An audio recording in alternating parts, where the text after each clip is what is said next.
la politique du gouvernement est déterminée par le président de la République et le Premier ministre. Étant donné que le président Anani, c'est son pouvoir, c'est son programme qui est mis en place, et il y a un Kende. Deuxième élément, va confondre l'article 12 de la Constitution, il y a 58, il y a France T, Nassa 48, il y a Bissot. La France, effectivement, le président peut se réveiller un beau matin, il dissout. En cas de crise, le président ne fait que consulter. Donc, le président Robin, le premier ministre, le président de l'Assemblée, et il n'est pas obligé. Il y a quoi à la soumis, parce que crise, il y a crise. Et dès qu'il se réveille un beau matin, dissout de l'Assemblée. Balobi te que la constitution la disposition de dissoudre l'Assemblée, il faut respecter. Ils ont des décision à cour constitutionnelle. Donc, il est en train de dissoudre, comme si le président prononce une dissolution de l'Assemblée, il faut saisir la juridiction telle pour l'Andelaye. Avant que tu l'Andelaye, le président Mabunda lobby, mais déjà, on a touché. Il faut passer là. Assemblée pour pas constater que le président a état de droit, ce que le président a violé en son temps, parce qu'il y a ce qu'on appelle continuité de l'État ou pas. Donc, moi, j'estime que il ne faut pas peut-être dire que le président a sali déclaration a la possibilité. Pourquoi faut il dire? Donc, Bango fait cesser les faut pas merci na Félix parce que aïe muta maintenir Bango sinon belena milito basi ba kenda ki musika lumbe. Mais les loyaux, ils ont lamentablement échoué. Parce qu'il y a un mboko qui que la population m'a maté. Et puis, il y a donner des leçons. Non, je crois que Batika na bango. Et puis, Kobanga wana bango ça les Kobanga. Bayebike, vrai résultat de l'élection. Pepe la zoata 18 députés au terre. Donc, bayebike bango tout bazar na badoma. Oh, tout y a Pepe dans la parlement. Aye ba tchaki bouton donc ba ponaki na bango yete po o tikali ba nommé bango bo mona ibino moko jour ba proclamer honorable Mova batanga ye député à PPRD alors que ala candidat PPRD voilà bolanda ba proclamer asala candidat PPRD mais batangi PPRD donc no ba sala ki buti donc eza eloko moko grave eleka na Congo malheureusement tondima ki yango tondima ipo nini parce que tondinga ikimi ezala mais ba matela batuna zolote ba binela batuna zolote c'est comme si bango balaki danser balingi bango mingi na population ba bima na balabala totala.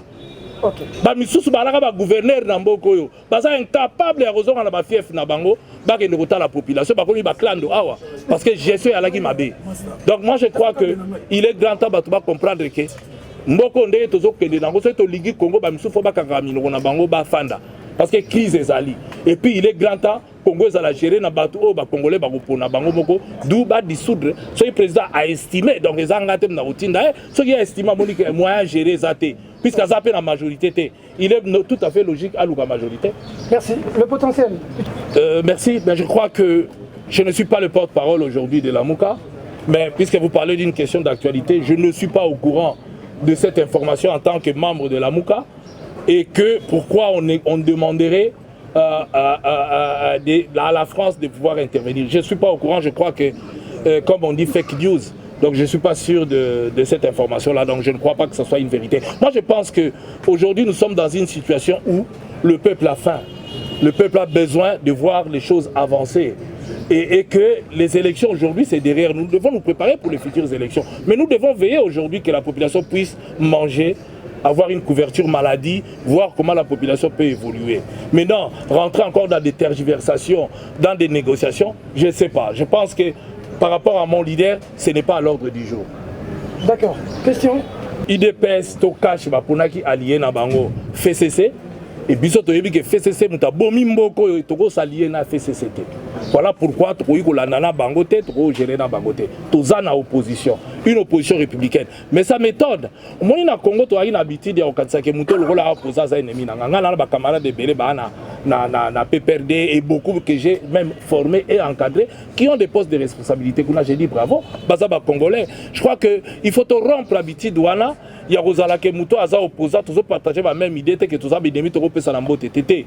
Ce qui Félix a salé comme malamu, tobete la ema boko et puis mutaokanga bunoko, azate la preuve le na osroana bino awa, samba mubambe, samba mufunge pona ye. Et ce qui na zongi pe awa na mboko oyo nalaki na exil eza pona Félix Mutalingaki tozonga sinon mbele pe tozongi te po bao baboyaki tozonga tokomaki tina Kasumbalesa ba empêcher biso même ko la candidat même ko kota na mboka na biso communiquer les cas to na ba documentation mobimba Caleb soka lingi ba preuve goyela ye to na ba message oyo ezalaki kotinda bana ba DGM na ba partout ndenge to sala maki donc on nous a empêché Kolomboko yalaki mabele aye mta dazao décider sur o to les kana mboko yo donc ezandengwana donc moi je pense que lelo yo est-ce que changement ya ndengwana na ba famille na biso na ba ndeko na biso ba olobani biso tozo sala pona ba individualité hein tozo luka Congo ya avancer oh tout quoi apporter situation moko lelo to ko sala opposition atakutu bolobi na to komi na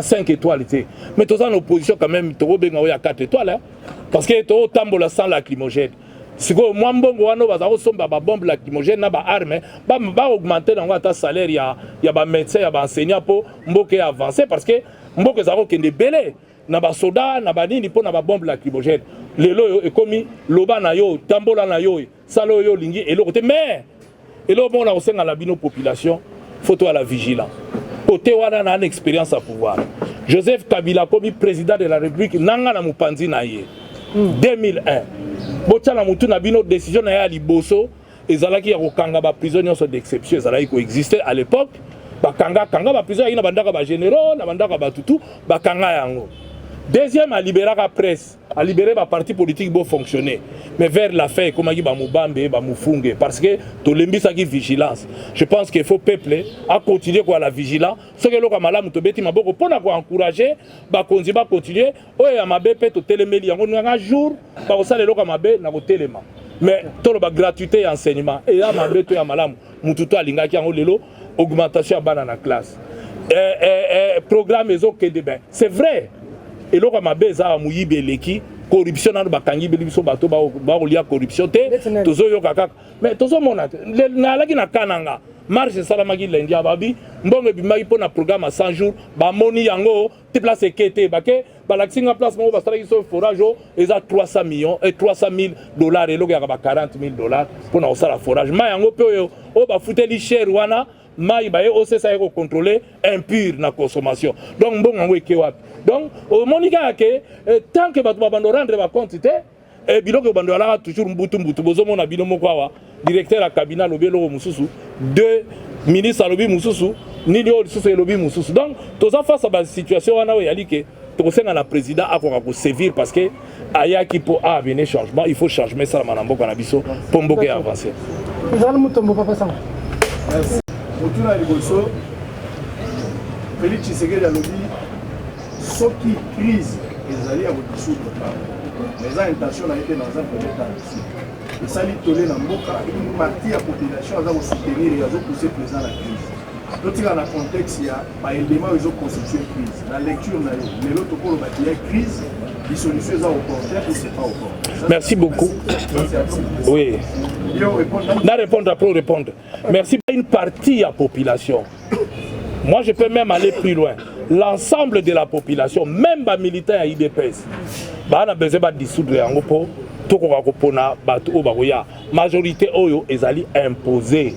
La preuve, au 15 jours, Parlement oyo ezosa la volonté à peuple. Tu peux citer un exemple. Président a signé ordonnance, ministre a boyko exécuté aucune interpellation dans le Parlement. Est-ce que Namboka ni tozali? Aucune interpellation parce que on ne peut pas contrôler l'action du gouvernement. Ezosa la té, discordance et ali, ezotambolate. Donc moi je pense que la majorité de la population ils en ont besoin de dissoudre parce que dans le Parlement, le peuple est mutaponagi bango. Ils ont représenté volonté, il y a Moutou et non volonté à la population, lingi mboka kwa avancer. Non, moi je suis totalement déçu. Et nazo bisabino que ce qui a refouiné et le pasteur Mukuna, peuple congolais a refouiné. Et je vais citer notre pasteur Eko Faloba qui aujourd'hui le Congo est faible. Mais Congo a faible. Mais l'avantage que nous avons, c'est la loi promulguée par Yemoro Joseph Kabila. Les crimes est imprescriptible. L'article 48, il y a code pénal Yambo Canabiso. Donc, et lobby que les crimes est imprescriptible. Donc, c'est-à-dire, tout ayebike asalaki, eza ba crime, torture, biloko wana nyonso, na bato ba kufa balela. ngai so ina place na bango mais le FCC a formulé ata dossier à Sambisi batata a quitté bango en ce moment là eloko aussi ba Sambisi ba ko isu ko Sambisa te menzamba munde na aveuglé bango ba Sambisa raté ba bomi rosi awa est-ce que procès en salama si balakisa ki biso bakagi mutu ti lelo akeka aleti ngulu mwana bato est-ce que rosi ke nako yiba toi ça retambola pombo que apporter changement mais moko biso pe population tolo natane c'était soki chilomba boyi to benga na biso ba kinwa to connaître la bango stel moko awa po to banda ko se komomoraka liwa ba o tu batika biso bakapangala baze belé ba famille belé ba boaka bibembela ba fleuve ba force ezali na mona ki boye bien politique il faut elle moto chamité mato ça et la population tout ça et la population toi là ba misuso ba ko chamino une fois comme aux affaires suis nous sommes à Twitter ni na maluku chaque dimanche na bo kotaka kombo na ye moka miye batango to koloba na la Twitter na chaque dimanche azali koloba biso to passer la batamaluku mais tanga comme ki premier ministre na mboko tweet suis et fandi même quand on visiter banga déposer banga ta fleur ezalate je crois que il est grand temps to offrir na bandeko na biso bakunda na maluku ata moi cercueil ata ya libaya to tcha mais moi je pense que ton soit initiative bon bakufa ba kinwa sans compter kamwina sapu akufa ba faux sceptique ezakuna il faut na Congo boyebi lelo tozolula bamboka ya poto soki lelo na Europe bazalaki tranquille c'est parce qu'il y a eu Nuremberg les gens qui ont traversé la période nazie ont été jugés balandi bako ti ba bakendaka la exil babo mama il faut à un moment donné ba crime de toute façon ba crime ba ministère angote donc un jour ba ko rattraper mais on a eu sibino astuce ezali Congo a ratissé convention na soki ba samisa bango ate ba payer belé et Sambisa ezana possibilité wana ba ba ba décoller bango libanda ba constituer ba dossier ba porter plainte dans mboka wana pour ba robenga Calais va okende ko samba. D'accord. Merci beaucoup, je crois que ce qui va dissoudre l'Assemblée, ça entraîne automatiquement selon la constitution élection. Donc il y aura élection. Quant à Beni, j'étais personnellement j'ai accompagné Moïse Katoubi à Beni. Ce qu'on a vu, c'est l'horreur. C'est impensable. Et à Tofandi, même na Ituri, ce qui na Ituri, beaucoup de bande de bazola, la bazaki atana, na sengle o yagulata. Il est grand temps tout qu'on va repasser dans Bango. Donc, ça problème. Madame ici. De ceux avec qui on a travaillé. Moi personnellement, j'ai sillonné le monde avec Félix Tshisekedi. On a pris des avions, on a pris des véhicules, on a pris des bateaux, on a pris des trains. Tout ça pour qu'il y ait un avènement d'un état de droit en République démocratique du Congo. Il devient président de la République. Bravo, coup de chapeau. Il s'associe avec le bourreau d'hier. Comme vous dites, il n'a pas la majorité. Mais la majorité, il peut créer la majorité. Moi, je crois qu'il peut créer la majorité. Même ceux qui sont aujourd'hui à l'Assemblée nationale. Je mets quiconque à défi. Je connais le Parlement.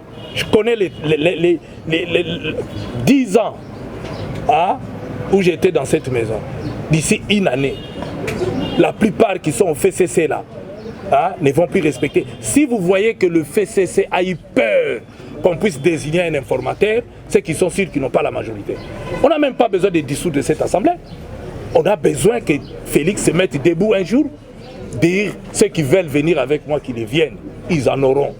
Je pense que si Félix vient avec de bonnes idées, nous l'avons déjà dit. C'est ce que nous sommes en train de faire aujourd'hui.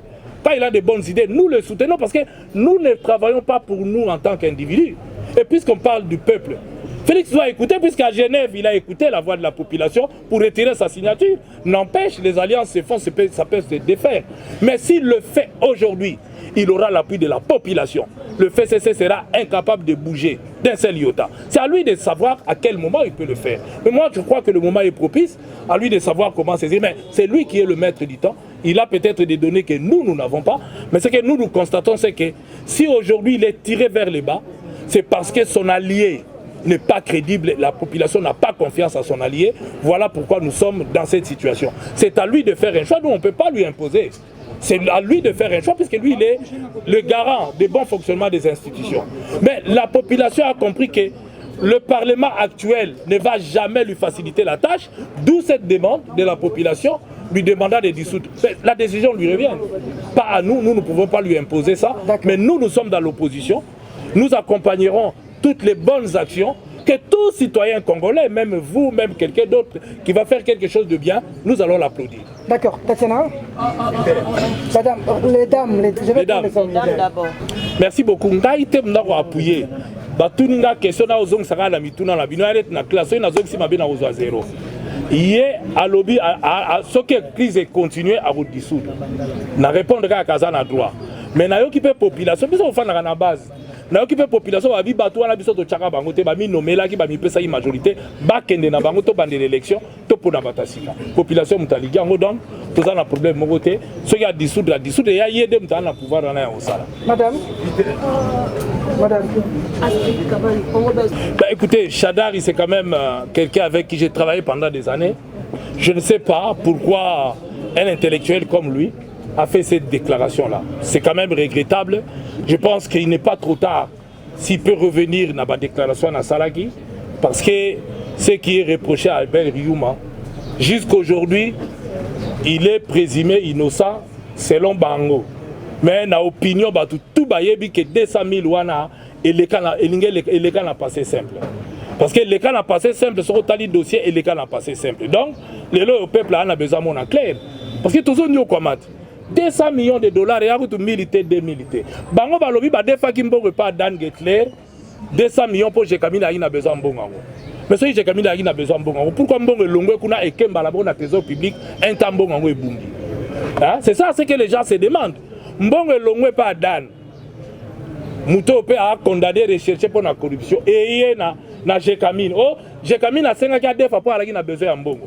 Mais bon, il fallait foutre à Jean Camille et mettre son salaire dans bango et investir quelque part. Bozum bon beaucoup foutre et bien.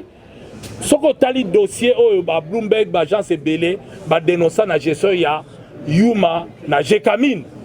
Beaucoup remarqué nga na pesibino ba journaliste, beaucoup m'appelle ba journaliste au ba investisseur.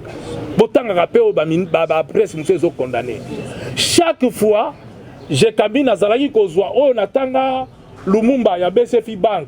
Ba dénoncer au moni que Jekamine azo futa mbongo moko bo mbala moko eleki na Rao Bank 2 millions de dollars il y a avance sur bango ya la kaka il y a impôt avance alors que asali bénéfice té bon a sala bénéfice a sala té mais a futi na avance pour na raison nini et au moment na pe mbongo on take comme na banque na ba ya kozango en espèce. D'autant que on a une espèce qui n'a pas wapi. Espèce il y a 1000 na comprendre mais espèce a ba millions. Et zo kende wapi. Donc il faut total la gestion na yé a to tanga 200 millions mais c'est belé ba millions c'est belé to nyon kwami. Ba msu ba osala ba fête pendant une semaine avec arrogance. C'est qui nous ils ont révolté batou. Un privé peut faire ce qu'il veut na mbongo na yé. Un cambiste moutounio ce sera ngindi mais tout ce monde a une responsabilité dans l'État. Comment on nargue peuple? Jet privé, fête yandenge nandenge, kobina, kokaba, kolatsa ba bijou na miso abatu, kosala tout, pour la sabatu ke na réussir, mais n'ambongo l'État, n'ambongo l'État, population a souffrir. Peter a toujours dans les réseaux sociaux, aux informations que les kanangai. Donc je crois qu'il est grand temps batouana, batik arrogance. Soki bozole la biso na malembe bofandi privé à saka na mbongo na puisque ça privé mais soko comme une responsabilité à l'état lobi lobo zaki nzala prêt à koteka makayabu na unzela mpiaka osakana te après mbala moko to moni mbala moko ekomi soki ekomi ndenge nini fête pamba bokomo nargue na population oyo azo souffrir yango eloko ezo révolter population yango eloko ezo sala ke population comme oyina bakonzi ebele ye Yuma soko ayebi aza innocent à se défendre. Jusqu'à preuve du contraire, elle a présumé innocent. Mais elle a menacé les gens. Hein? Et le système a changé. Ce qui a dit il est grand temps de faire ceci pour comprendre une chose. Ils doivent aider Kabila. Ils doivent faire tranquille. Ils doivent faire Kingakati. Ils aider Yé. Après ça, ils vont conduire. Ils vont peuple à Ini Bango. Pour ceux qui accompagnent Kabila bien, c'est leur volonté à peuple. Mais les gens font cesser à continuer nango. Mais le col là-bas, sans bango parce que la population, la minute il faut pas comme abana mawaba na kutu kobonde la Félix merci ndege otiki biso to fanda kala. Pour ceux qui notent ndege baloba ki soki nanani mbele bandage. D'abord, nga en tant que grand démocrate, artisan de la liberté, je pense que tous citoyens sont libres. Ngandé na solo lia ba tu va ko critiquer nga. Pour na que lobby na ba bis, na ba taxi bis ba ko solo là. Donc, tout président de la République sera lobby puisqu'à lobby, asa président, eh ben n'importe quel Congolais a ko critiquer yango, a ko sepela nango tout comme a ko boya yango. Mais néanmoins, quand on a des responsabilités, la tête et puis le cadre choisi, franchement, Azan a droité en tant que président, parce que si on dit charge, il y a institution, eh bien, il faut dire ma condition, institution en ezopé ça. Mais quand on a katia institution en athée, oh yo en charge, oh ils indépendant et qu'on critiquer, même président Yaki Wana, ça a un discours. Pourquoi on va faire un débat? Parce qu'il y a séparation des pouvoirs, elle n'avait pas la qualité ni le droit, il y a qu'on répliquer, ni il y a qu'on et pas le président de la République. Ils sont tous critiqués parce que l'air Wana bimi di banda. Mais ma belle est awapi.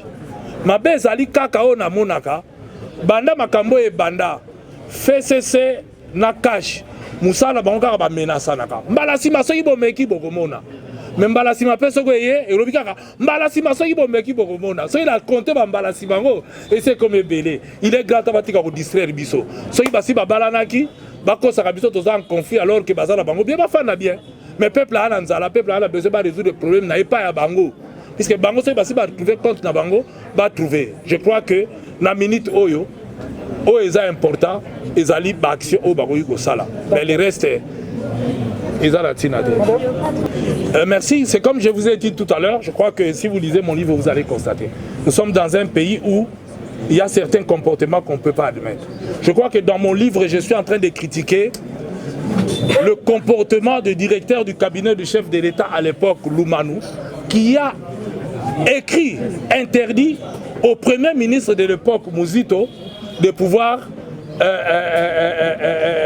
poser certains actes sans l'accord du directeur du cabinet du chef de l'État. Donc, en ce moment-là, je critique dans mon livre. J'explique que ce n'est pas possible. Le Premier ministre est au-dessus du directeur du cabinet. Il ne peut pas recevoir des instructions du directeur du cabinet, même s'il est directeur du cabinet du président de la République. C'est un administratif qui doit rester et travailler pour l'intérêt du cabinet du chef de l'État. Maintenant, dire que le président va faire usage du bic rouge, d'abord, c'est lui. Nous sommes dans ce qu'on appelle, c'est-à-dire nous avons un président de la République qui préside le Conseil des ministres. Or, le Conseil des ministres, c'est l'instance de prise de décision d'un gouvernement. C'est-à-dire que lui a le droit d'utiliser son bic rouge de manière à pouvoir sanctionner. Et puis c'est lui qui nomme les ministres et il peut les défaire. Donc ça, c'est son droit, le plus élémentaire. Donc maintenant, nous sommes tous informés, on le sait. Je crois que le FCC n'a pas démenti le fait que ils ont fait signer à certains ministres des documents. Mais en tant que juriste, je demande à ces ministres-là de ne pas tenir compte de ces chiffons-là. C'est un chiffon sur le plan du droit, ça n'a pas de valeur. Le jour où le FCC va demander à un ministre, il brandira sa démission, Félix aura d'abord, c'est à lui d'accepter la démission ou de refuser la démission. Je parie que si c'est une démission forcée, Félix va rejeter cette lettre de démission du FCC et il va maintenir le ministre là où le ministre sera. Je crois que c'est vrai, il a constitutionnellement le droit, puisque les ministres sont nommés par ordonnance présidentielle et il a le pouvoir de pouvoir les démettre. Ce n'est pas le FCC qui peut le faire. Le Grand Congo. Je crois que par rapport à votre première question, malheureusement j'ai changé de numéro. L'ancien président de la République n'a pas mon nouveau numéro. Bon, maintenant, pour la question des safaris, eh bien, il y aura bientôt le calendrier qui va sortir pour cette dernière phase de safari. Moïse n'a peur de personne. Moïse est très très populaire ici dans la ville-province de Kinshasa. C'est connu de tous. Je crois que le moment venu, il viendra. Et d'ailleurs, il a dit quand il viendra à Kinshasa, il restera un mois plein afin de pouvoir rencontrer les Kinoises et les Kinois et voir qu'est-ce qu'il peut éventuellement apporter dans le combat que les Kinoises et les Kinois sont en train de mener. Merci. Oui, mon frère aussi. Je dois d'abord vous dire que je ne prêche pas la chapelle de Félix. Jamais, à aucun moment. Mais quand on me pose une question par rapport aux actes posés par Félix, eh bien, je réponds. Félix a l'UDPS qui est une machine avec cash, avec des communicateurs, des talents. c'est à eux de faire ce travail-là. Moi, je ne le fais pas. Moi, je dis ce qui est bien et je condamne ce qui est mauvais. Les jours où il y aura quelque chose de mal, je vais condamner et vous serez là pour me donner raison. La question de la vérité des urnes. Je crois que moi qui vous parle ici, j'ai eu à échanger avec mon collègue Martin Fayoulou de l'époque. Je pense qu'on lui avait conseillé de ne pas aller à la cour. Dans un premier sens, dans notre esprit, c'était que c'est lui qui passe président de la République, c'était un de nôtres. Que ferons-nous? Que doit-on faire? Mais malheureusement, le soir même de la proclamation, Félix est associé au FCC, que nous, on peut jamais, puisque c'est le FCC qui était à la cause de tout ça et on ne peut pas rentrer. Donc il a choisi son camp. Maintenant, Martin est allé à la cour, sachant bien que la cour là est FCC. Mettre un coup, par exemple, et automatiquement, l'avocat de Kabila, pendant tout ce temps, lorsqu'on lui met quelque part où il doit décider, pensez-vous vraiment qu'il va décider à l'encontre de son client? Donc vous êtes d'accord avec l'histoire des vérités des urnes? Ce n'est pas moi, c'est Martin Fayoulou lui-même qui a enterré l'histoire des vérités des urnes. Parce qu'il est allé devant des hommes et des femmes à qui lui avait confiance en leur demandant de lui dire le droit. Ils se sont prononcés. Ils se sont prononcés en disant qu'il n'a pas suffisamment et il a été débouté. Et que voulez-vous qu'on puisse faire? C'est ainsi que la communauté, tant nationale qu'internationale, ont reconnu la personne qui a été proclamée. Parce que les gens oublient une chose. Lorsque nous allons aux élections, il y a des étapes. La candidature, la validation de la candidature. Et ensuite, il y a les élections proclamées. Mais les résultats des élections, ce n'est pas la CNI. La CNI proclame les résultats provisoires. C'est la Cour qui confirme tel a gagné ou tel n'a pas gagné. Et la Cour a prononcé. Et nous nous plions. Moi, je ne me bats pas pour la vérité des urnes. C'est déjà enterré. Nous sommes en train de regarder demain. Parce qu'aujourd'hui, on peut crier la vérité des urnes. Félix Tshisekedi est le président de la République. Il a la signature. C'est lui qui engage le Congo partout. Tapis rouge. Alors, voulez-vous qu'on retourne dans une affaire? Bon, dites-moi. Aujourd'hui, j'ai vu Mouzito continuer avec la vérité des urnes. Mais lui, il siège au Parlement. Martin Fayoulou siège au Parlement. Son suppléant est là-bas. Mouzito est là-bas. Il est payé par l'argent signé, ordonné par Félix Antoine Tshilombo. Alors la vérité des urnes, c'est seulement pour les enfants des autres ou c'est pour eux-mêmes qui se l'appliquent, qui demandent à eux-mêmes de rejeter tout et de quitter le Parlement et de demander qu'on réorganise une élection dans leur circonscription. Là, je dirais qu'ils sont des hommes. Si c'est là arrivé à Moïse Katumbi en 2023 comme ça, vous aurez toujours le même langage? Je vous dis que Moïse Katumbi a été victime. On lui a empêché, il a démontré combien il aime le Congo. Nous sommes au mois de décembre, la journée même, avec les négociations de la Senko. Cas de Moïse, on ne traite pas. Blocage. Le président fait Tshisekedi dit, tant qu'on ne traitera pas le cas de Moïse, on fait un braquage, on veut faire comme Lumumba à l'époque. Il va appeler et dire, non, non, non, moi, vous me laissez de côté. Il s'est sacrifié, il dit, le plus important c'est le peuple, il faut qu'on aille aux élections. Et il s'est sacrifié. Nous arrivons à Kasumbalesa.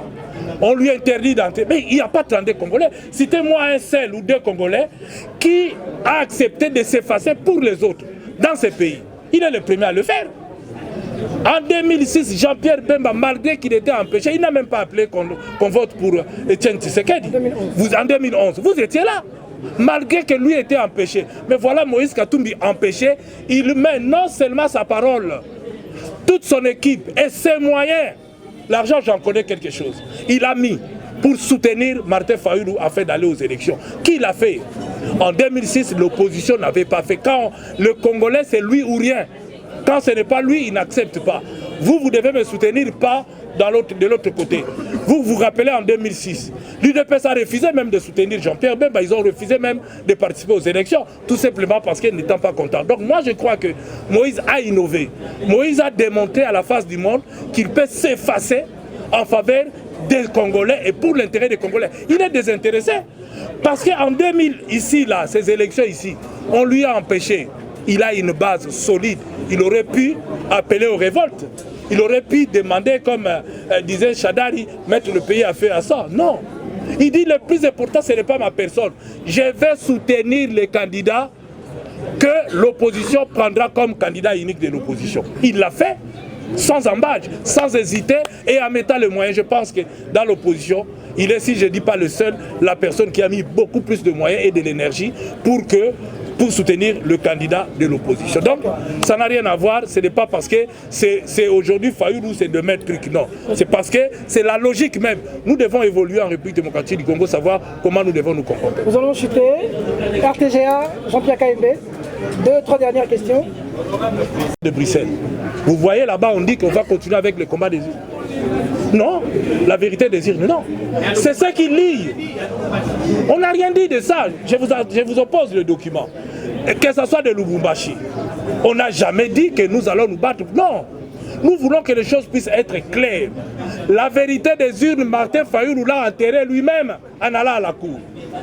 Parce que s'il était sûr qu'il devait se battre avec la population dans la rue, il ne devait pas le faire. Deuxième enterrement, puisque là c'était la mort. Après avoir tué le combat des urnes à la Cour constitutionnelle, Martin Fayoulou lui-même l'a enterré en faisant une proposition où il reconnaît Félix, président de la République, sorti de crise. Il l'a fait, oui ou non? Alors, pourquoi nous prendre pour des gens qui peuvent avancer sans réfléchir? Lui-même va écrire, sans tenir compte des autres membres de la Mouka, les autres membres de la Mouka. Lui-même va écrire et faire une proposition à Félix, reconnaître que Félix restera président de la République. Lui-même, quand il reconnaît que Félix va rester président de la République. Est-ce que c'est ça la vérité des urnes? Alors, je comprends. La vérité des îles, c'est que Félix avait gagné les élections, selon Martin Fayoulou. Parce qu'il ne devait pas accepter que Félix reste dans sa lettre signée par lui-même, pas par les autres. Mais vous êtes des analystes, non? Tout ça dans la logique. Martin Fayoulou a bimi na tonga lobi na bino toke ndokobunda vérité des îles. Yemoko butu butu a commis lettre a signé na maboko na ye. Ezate ke ba signé dans la muka. Félix atika la président ben to solo là ngaba créer le ngai moi li gablo na ngamo boina la institution neto lenga nkoi o esi la kate. Alors tant muta sengi ndengwana be komi elongo vérité des îles komi demande d'emploi. Hein? Donc nous connaissons ba misusu ba yoko bunda pour la ba intérêt na bango. Ba na besoin misala batika biso tranquille. Baza la parlement, ba longwa na parlement. Comme ça on dit ma bango mais tant que baza la parlement. Vérité des îles on regarde pour les autres. Et ça pour la bango moko te ba mi appliquer vérité des îles. Ba lo ba ke iro ba kosaki biso pe to koti la parlement te ba longwa bazo sa ba siège na bango na compétition. Ndeto on dit ma bango. Batika biloko wana to embrouiller peuple te. Tozo préparer parti politique batouba avancer, to avancer, to tombola Congo et kende liboso. Dans le cas contraire, tozo embrouiller population. Nga natika ki dollar pour information na yo, natika ki dollar na 92. Wana Moïse Katumbi a gouverneur à Katanga. Faut boye ba dollar ezo matapwani. Miyibi. Production cuivre kaka mabele wana. Cuivre kaka wana ezala iko matangu Moïse ali. Oyo production mataka. Kaka mabele kaka banje kaka biloko wana tanga zate ekiti oyo ekiti po nini. Soke na Kolwezi Moïse a interdit qui sortir ba minerais brut na Congo. C'est ce qui a fait que et créer qui emploi pouvoir d'achat mataki production pe mataki. Mais lelo ezongeli nango alors que l'eau est petite. Ba camion comme bimana mabele ba que nous traiter na Zambie, c'est la Zambie qui bénéficie. Ba traiter na ba mboka musika ezobima. Pourquoi to lingi mboka na bisote? Comment ba mso ba la mouillage maboko awa. Non. Mbongo na biso économie mboka ezokufa bozo sala donc ekwei ponini. Bao bako gérer Moïse alaka yemoko atombola ka économie contribution na pouvoir central et la libre tala ba tche bango soki 4 soki 5 ils sont incapables de resala ne fils que même la moitié au Moïse ça resala. C'est-à-dire quelque part il nous faut des hommes courageux qui acceptent ya ko kanga corruption ya ko boucher ba poche à batou et au départ il faut bango moko na ba ko diriger ba la exemple. Soki bango moko ba ko la extravagance jouissance. Mais retour à ce moment-là et l'autre retambola te muto pa na sa royiba. O pa yibi, mboka au marché. Donc, il faut que quand poche à battu corruption si la économie au mata dollar et au kita. Mais tant que tous ça la bongote, mais kalaté comme en avait. Tous ceux qui ne gardent kalaté comme en avait parce que n'a la tika qu'on a 92.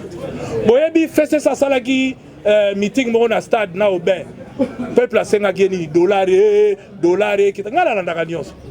Et kitagi et kitite bon vous fait c'est pas bête là ma beau bazo à ta voix. Donc, deux dernières questions, monsieur et madame Clôture. Tant sont tellement que aujourd'hui, Yemora Lobakiango aïe à projeter. Donc, j'ai un acte à salir. Et le Golobanine. À lobby, et pas dans les prisonniers politiques. C'est d'ailleurs rapport de Malobi Lobby par rapport à Yanni dans le droit de l'homme, au moins Ekiti. Donc, Libosse, ça a Matara Ekiti. Le rôle Ekiti, et Bango Balobi, arrestation, Tony, il y a des politiciens, baisse dans le salaire de plus de 70%. En dehors, il y a expliqué que quelques cassicos tiki dans la ANR, Oyo, bazo salake, bazo continuer dans la biloko na bango wana. On a lingi, institution a fait changer combo. Donc, ce qu'on t'a dit, est-ce que l'exilé, alobaki na robimi ça exilé, tozongi to tozongi te. Alobaki ba prisonnier politique ba robima, ba bimito ba bimite. Alobaki que ba tout tambola na yo e, finga na yo e, marché na yo e lacrymogène ezate. Est-ce que zato ezate? Ezokende. Bon, alobaki enseignement à libérer ango. À libérer. Alors, bon, on a une bande de travaux. Il y a 100 jours. Les travaux payent à 100 jours. Et ça, et bandit. Non, ne s'ilité pas battre. Embouteillage. Mais j'informe quand même l'opinion au Bazol Andabiso. Embouteillage, c'est un rapport à saut de mouton. Il était bien à Biso Batuto au tabou. Parce que, on a constaté l'Okowana. Yo, Monique, on a traversé Balabala. Pourquoi boucher? Bah, on va kende boba les kate. Pour l'ami. Les États-Unis, ceux qui ont chauffé le commis, on a eu un 4x4 de contemplation, pas où il y a mais ceux qui font le thème, on a pris ce exemple. Moutazo Outa, a outineti na nini, na inter, a bandiko kita kota sosimat. Place basali so de mouton wana. Fa traverser à côté GB. Yozo continuer texte Africa. Le ko la côté vous ya kokanga. Pourquoi bokote le matin botika bato bazo traverser baleka. Yo lingika koza tout pressé. OK, n'était bouché batou. Et so yibo kanga mindengwana. Rien. Dernièrement la sali 2 heures na GB na hôtel diplomate. Le ko les a croisement. Oh bazako ya boba moni embouteillage bazui deuxième bande. Oh pe bazako ya bo na kitambo ba moni bazui deuxième bande. Siko to kanga mi biso tout boy. Nana kozonga sima, nana ko avancer, moutaza est-ce que personne est sous des moutons? Non, il faut qu'il y ait l'autorité de l'État. L'autorité de l'État n'a respect à l'homme en uniforme, ndem te routine biso to avancer. Non pas qu'à rapport na bango mais pour na biso moko. Ce qui ngale on a respecté police. Et police pas respecté, à respecter Naï, Mboke Botambola, mais les lots ils ont bongoté. Je crois que le bilan, tu as jugé, tous les autres années, ils ont après si ma promesse, ils ont ma promesse pour Malamu, ils ont lutté pour marcher, mais ils ont eu ma rétro-commission. Le rôle est à identifier rétro-commission et l'autre commission c'est la Siko et Panaye à Kangabatouana à rétro-commission. Peuple à Zelawana, alors qu'il y a des choses salam. Donc, tant que Bakangi Bangote, bon, nous espérons que va poche. On va terminer 2 dernières questions. Bibi Bazebissa et puis Margot, on termine. Je crois que j'ai appris de quelqu'un lorsque nous étions à Sun City, le feu, le professeur Arthur Zaïd Ngoma. En essayant de nous conscientiser, il a sorti cette très belle phrase. C'était la veille de Pâques. Il nous a posé la question. Serions-nous capables de nous suicider en tant que jouisseurs et de ressusciter en tant que patriotes? Je crois que méditons là-dessus. Je crois que la volonté des hommes a poursuivi Arthur Zaïd Ngoma peut toujours et encore changer le cours des choses. Je crois que si les hommes politiques congolais animés de bonne volonté et ils le mettent en pratique, je crois que le Congo peut décoller dans moins de 6 mois. Et si je dis dans moins de 6 mois, j'ai vu Moïse Katumbi le faire au Katanga. Dans moins de 6 mois, il a transformé la province. L'espoir est revenu. Paf, les choses ont décollé. Je crois que la pesanteur est encore ici. Félix Tshisekedi, malgré sa bonne volonté, il a une pesanteur qui s'appelle FCC. Et cette pesanteur va le coller parce que qu'est-ce qui arrive aujourd'hui? C'est la guerre de 2023 qui a commencé. Pour le FCC, Félix doit échouer pour leur permettre de revenir en 2023. Et pour Félix Tshisekedi, il doit gagner pour marquer l'histoire. Et lui aussi espère briguer un 2e mandat. C'est un droit constitutionnel et reconnu. Alors, avec ça, cette guerre-là, comment voulez-vous que nous puissions avancer? Il faut que les hommes puissent être animés de bonne volonté. Le FCC doit comprendre qu'il nous a mis dans cette situation. Et aujourd'hui, la population souffre. Les jours où ils comprendront que ils doivent mettre de la bonne volonté pour l'intérêt général, et bien le Congo va décoller. Mais d'un côté, vous avez quelqu'un qui pense à l'intérêt général, de l'autre côté, vous avez l'autre qui veut que les Congolais puissent continuer à souffrir. Il n'a rien à voir avec les Congolais. Alors, comment voulez-vous? Je pense que la solution, c'est ça, c'est cette bonne volonté que les hommes politiques peuvent avoir et aimer leur pays et ressusciter comme des patriotes, seulement en tant que patriote qu'on peut tout faire pour l'intérêt général. Et j'ai donné l'exemple tout à l'heure avec Moïse Katumbi. Il s'est senti patriote, il a dit non, laissez mon cas à côté, faites plaisir à la population, aux accords. Sinon, on allait bloquer, on n'allait pas signer l'accord en décembre. Et il l'a fait quand il arrive à Kasumbalesa. On l'empêche, vous savez, nous tous, on était démoralisés. Bizarre et génial. C'est du jamais vu. Moi, j'ai travaillé des années et des années aux côtés de Joseph Kabila. Mais je pense que ces jours-là, on nous empêche, ils rigolent. On retourne, on reprend notre avion, on arrive en Grèce. Il nous dit non, bon voilà, réunion, Olivier, Francis, bon écoutez, on fait quoi? Celui qui veut qu'on continue, il doit être patient. Nous avons travaillé pour l'intérêt du Congo. On continue, on doit soutenir celui qui sera candidat de l'opposition. Nous, on nous a déjà empêchés. Faisons tout pour que nous puissions avoir ne fût-ce que la majorité. Ni t'étais les nominations, on avait raflé. Partout, on a eu des candidats, on a eu des élus. Sauf que les nôtres qui ont fait des voix énormes, ils étaient dans l'incapacité de les enlever. Mais on a raflé. Donc, je crois qu'il faut être animé de l'amour de la patrie, l'amour des Congolais, pour aimer ce pays et accepter de s'effacer de manière à ce que le Congo puisse avancer. D'accord. Margot, dernière question, termine. Petit nangao na tindaka na classe ya kuluna wapi? Joël Yakalan.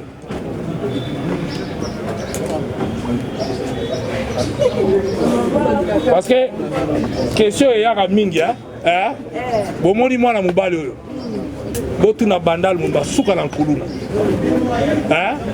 suka na nkuluna et il doit sa vie lelo nde totelemi apo na nga ndeko na mobali baboma ye tango bazako boma bankuluna bakanga bayango so bango na ndako na ye na ndeko na ye na camarade na bango tango bakomo kende bango na nzela babi wapi o français afutela ka classe yo to yebo tika kuluna bakitse na mutuka est-ce que ndeko na monana ti lelo amonana te alaki kuluna aza ye moko te nakoba na kobenga lelo préciser pour la monita on ya na moni aye azonga classe azwa diplôme d'état ngam na futela ye akenda ti na université nde bozo mone boy akomi pe bogar ki kuluna abo pia donc on est capable de faire changer les choses na mboko donc kende nanu pour na continuer réponse nazoya oui dans la dirigeant jeunesse a peut perdre et fier de le dire mais la tigala ko diriger au contraire dans cette direction là na longola ba jeune ebele o balaki na bakuluna na ba misala mabe to eda bango pour avancer. On ne peut jamais former. Nous étions dans une période où d'un côté bozana bateau bako keni mais si à titre individuel mutalinga commettre ba bévue na est allié. Mais nous on a encadré et dans ma gestion il y a Ligue des Jeunes. La preuve depuis que nakenda bomona Ligue des Jeunes en Kofa parce que moi j'ai dû structurer. Na mon avis ko sangisa bango boyete ba jeunes désœuvrés, ba jeunes sportifs, ba o boyina tchaki bango tous ensemble. Et on les a aidés, on les a poussés pour travailler pour l'intérêt général. Ils ont fait. Mais il y a des périodes où yo nakoyi koyebi sabino elo moko boyebi pourquoi tango indela inga bata MONUSCO ba sovanga bon c'est-à-dire que ngana sova mboko yo soki ngai tembe l'élection à 2011 wana salamate fier de le dire oui tout ça les biloko belé na mboko tam sutoko lobate bato bayebi yango te et inda kiawa jour asuka biso to wana stade Kamanyola IDPS a lobby à l'hôtel de la Triomphale. INC a la stade Kamanyola. INC a mis la paix, ma baso bête à Bagona Bataille IDPS. Il y a Vital Kamere. Baso bête à Bagona Bataille IDPS. Jour en haut, Vital a eu la meeting, tu sais quel meeting, Kabila meeting, Baouta Mata Dibaya. Et Indi Namboka, moyen zate. Il fallait trouver une solution. Sinon, le corps de jeune, on a déjà chauffé au bête à la Bagona Bango. Il fallait décider. Et j'ai pris mon courage entre les mains. J'ai appelé à l'époque. Katumba moi qui paie à son âme, Nabi, Awe Royinda, on fait quoi? Oyo Monindenga habité, photo annulé. Ce qui va dire là, qui va meeting Wananga. Oh non, mais Mindele Babanga Bingana au soir, on a béni Bata MONUSCO, tout côté la bango réunion. Bazawana, Bilo la bango tué, ici on a vu photo annulé, meeting Nyonso. Oh, mais tout ça la déga, non, tu es botiki. Bino vous allez incapable de sécuriser bateau tout bas au na stade na aéroport cause là Tshisekedi na Kabila biso tout mabanga comment il beta bana Milan nzela IDPS ko beta ba oya yense bazoya ba meeting à caméra IDPS ko beta bango donc et inda ki ba oya biso ko beta wana ki ça c'est ngaki epé la moto élection ngaki ekatala alors j'ai négocié na bango j'ai négocié à l'époque président Matadi Lumanoza, ministre intérieur, je les ai appelés là-bas. Pour Nagoloba, non, Ngaï pour Nanga photo annulée. Parce que moi, je ne sais plus contrôler. Naïbsila Mindele. Mon discours a fait une mission à convaincre Baoyanga. Et j'ai été obligé à reconvaincre et on a instruit Kimbuta où il a besoin de communiquer pour Mona Kiwana. Mutabanda Yaonga. Donc, et j'ai fait tout ça pour éviter ben de ça dans Katia Viloyo. Je mets quiconque à défi. C'est-à-dire que Batumusu Balobaka, Atika Baloba, et Miki Bazoro Bali Banda. Naïbisa Batebele à diaspora, Boya na Congo, Ngana Binoto Tabo na Balabala. Mais Bamisu Bazoko Rozonga na province, la Moningo Ika Sanja Kendagi na Kasaya, Abomba Minasam, Babombi Gobomba, Sali même pas journée Moko, Akimi. Moya fan dans l'amboke, Atemingana Yaka Bayamiga na Chipoyi. C'est-à-dire que quelque chose, le bienfait est Futarakaka. Moi je pense que affaire Banyamulenge. Moi, Eloko Wana, Nego Lobiga Babenga Anga Rwandais. Mais, Ndaï, Eza Bato Babenga Anga Rwandais Yakaka, Bato ya poto pe na mauvaise foi. Nga na Koli Awa, Nayebi Laiki, Nayebi Mamelo, Nayebi tout. Donc, parents Nanga Bayebani, de toutes les façons, soyez bon, Zongi Sanga na Rwanda. Et vous allez très difficile puisque Nanaza Prince, mon grand-père était chef coutumier dans la succession, tout ça va coller au pouvoir. Et on a représenté ma condoléance, chef coutumier dans la Bissau Koufa, Lelo et Bembezo qui est Mbushimai. C'est pour vous dire, dans la famille régnante. Donc, Naza Kassaye, des pères et des mères et dans le même territoire, et Ngandajika. Ma mère est de Ngandajika, moi na Kalambaï, mon père est moi en piana, donc on a moi en piana, bango mi balé na Ngandajika. Donc il y a frontière, on a la frontière, on a la centre. Donc on a la centre na Katikati. Donc mais maintenant le problème à Banyamulenge, ce qui révolte les Congolais c'est quoi? Il faut battre Baye Bayang. C'est-à-dire que tous la communauté morobo est s'installer dans Mboka na biso. Enga na uti est. Na solo ina bandeko na biso na yambaki pe Banyamulenge Moïse yambaki bango et l'air babiminga na yambi bango pe. Na solo ina bango. Mais il y a un problème. O bandeko na biso na ba comprendre ti. Biso beaucoup plus exemple to ke na ata na poto. Même aux villes nationalité, mais on se soumettre pe.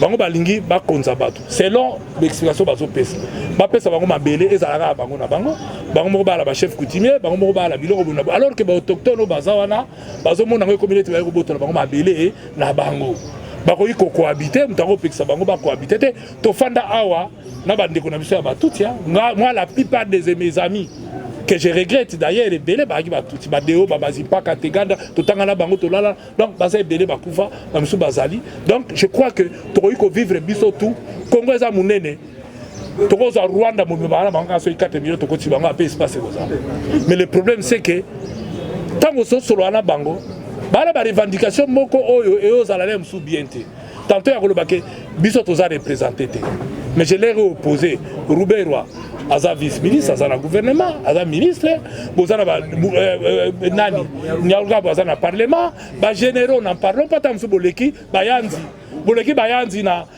Ebele, Boleki Bantandu, na Ebele, Boleki Batebele, donc Bolingi Kaboke. Et puis c'était une de leurs revendications, on ne se retrouve pas dans la ville. Même à la place d'Ozali, Bozana gouvernement, il y a province. Donc le problème est Zawanate, Moutuna Moutoufa mérité parce que le Congo est composé Kakanabaitini minoritaire.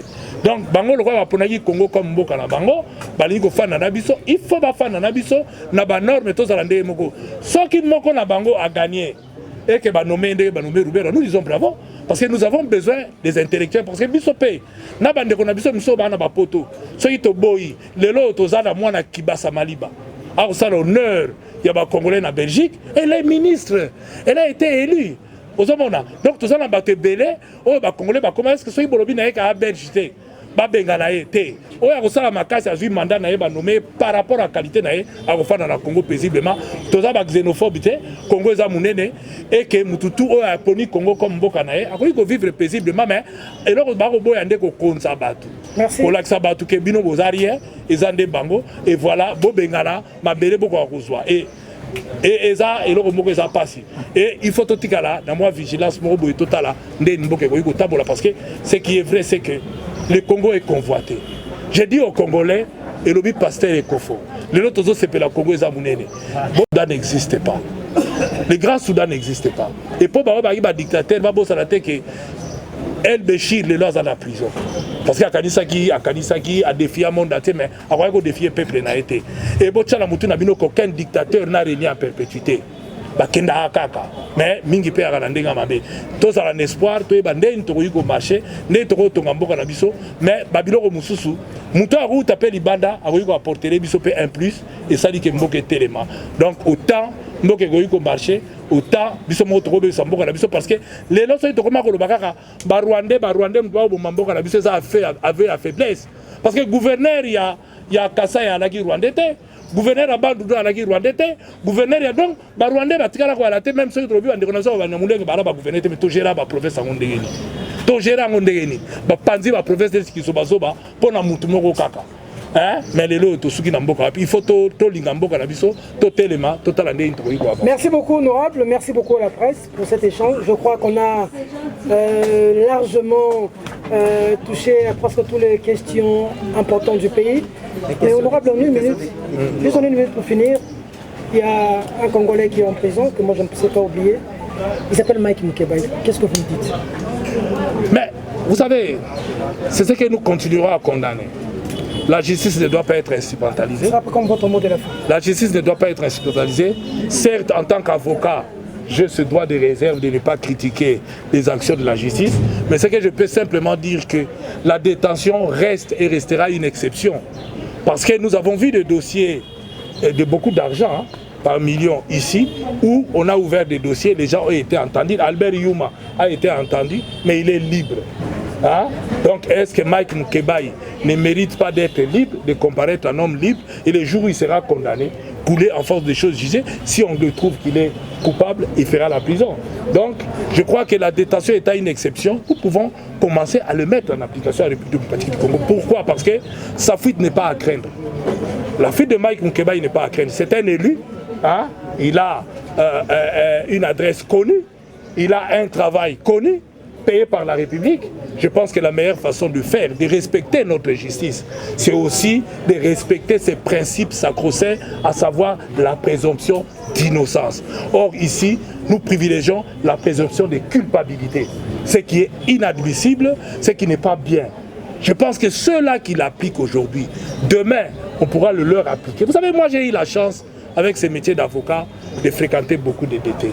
Il y a un qui m'a, paix à son âme, qui m'a dit une très belle phrase, qui m'est restée tout le long de... qui me restera d'ailleurs, c'était le fait Alamba. Alamba m'a dit un jour en prison, je crois qu'il ne l'a pas dit qu'à moi, d'autres camarades, d'autres collègues, d'autres Congolais pourront témoigner, peut-être à qui ils ont eu la chance d'entendre Alamba. Il dit, ceux qui sont au pouvoir aujourd'hui, je vois ce qu'ils sont en train de faire. S'ils ont commencé par être là où moi je suis, j'ai parié qu'ils ne feront pas ce qu'ils sont en train de faire aujourd'hui. Puisque moi, j'ai fait des choses. Mais j'ai compris qu'il y a des choses qu'il ne faudrait pas faire. Dans ce moment-là, je continue à dire qu'Alev a fait des choses ou a fait faire des choses dans ces pays. Et je pense que la meilleure façon, ce n'est pas prier comme le fait mon frère Gekoko qui meurt. Non, c'est qu'il soit jugé un jour. Et s'il est coupable, qu'il soit reconnu coupable. Il n'a pas à avoir peur de la justice. Les gens ont souffert, peut-être malencontreusement, en utilisant son nom. Qui sait? Mais nous avons vu cette institution, comment l'institution a fonctionné, alors que lui, il était à la tête de cette institution. Il fut même un moment où on s'est demandé même comment. Mais il a rendu un très mauvais service à Joseph Kabila et à la République démocratique du Congo et aux Congolais. Parce que lorsqu'il demande, il dit qu'il a agi avec honneur, moi ça me trouble. Ça me trouble. Quel honneur! Avec déshonneur, il a agi. Il n'a pas travaillé. Et il ne mérite pas déshonneur. Il ne mérite même pas beaucoup de choses qu'on a tenté d'attribuer aux gens qui ont servi dans ce pays. Et moi, je crois que c'est regrettable de voir qu'un homme comme ça, au lieu de se taire, qu'on puisse l'oublier, il va énerver les Congolais. Il va énerver. Et ça, c'est inadmissible. On a tous subi la colère de ces messieurs, son inexpérience. Je parie même que la prochaine fois, on va tout faire pour changer le nom de l'année. Parce que ça a une mauvaise connotation, surtout en province, vous savez. Ici, à qui on peut encore parler, mais en province, un agent de l'ANER terrorisait les gens à cette époque. Je pense que ceux qui dirigent l'ANER aujourd'hui ont déjà tout fait pour que l'ANER devienne un réel service de renseignement. On est d'accord que l'ANER puisse interroger les gens, mais dans les normes. tel que la Constitution le demande. Pourquoi garder quelqu'un pendant des années? Pourquoi faire... D'abord, certains vont vous dire, j'ai suivi mon frère Jekoko dire qu'on ne m'a pas torturé à l'ANER, on m'a torturé de l'autre côté. Non! Jekoko a été torturé par l'ANER qui lise l'article 48 du Code pénal, qui définit c'est quoi la torture. Le fait simplement qu'on te prive de la liberté pendant 2-3 jours, sans visite, sans rien. Et moi je me rappelle, je sais comment Jekoko arrivait à obtenir à manger. C'est ça ce qu'on appelle la torture. Il a été torturé à l'ANER, mon frère. Il ne faut pas avoir peur de le dire. Vous avez été torturé à l'ANER. Et les gens sont torturés là-bas. Et priver quelqu'un de tous ses droits, ça s'appelle la torture. Qu'ils lisent. Et les conventions que la République démocratique du Congo a signées ne permet pas à ce que des hommes comme ça puissent circuler librement et en plus avec cortège et protection. Pourquoi il a peur? De quoi il a peur? S'il a servi loyalement son pays, de quoi il a peur? De qui? Je pense que la meilleure façon de faire au Congo, c'est qu'il faut que la justice fonctionne, que la justice devienne réellement indépendante pour permettre à ce que le Congo puisse décoller. On ne décollera jamais si on ne juge pas, puisqu'on a un temps à initier. Les gens qui ont fait des rébellions, les femmes ont été enterrées vivantes. Les mêmes personnes qui ont enterré les femmes vivantes hier sont devenues des grands boignards, des responsables au Congo. Prime à la guerre. Tant qu'on va continuer avec des primes à la guerre et qu'on ne va pas se mettre à changer, je crois que Félix Tshisekedi doit nous aider. Hein? Un état de droit, le peuple d'abord, il doit satisfaire le besoin primaire ressenti par la population avant de regarder autre chose. Merci beaucoup, mesdames, mesdemoiselles et messieurs. Cette conférence de presse est terminée.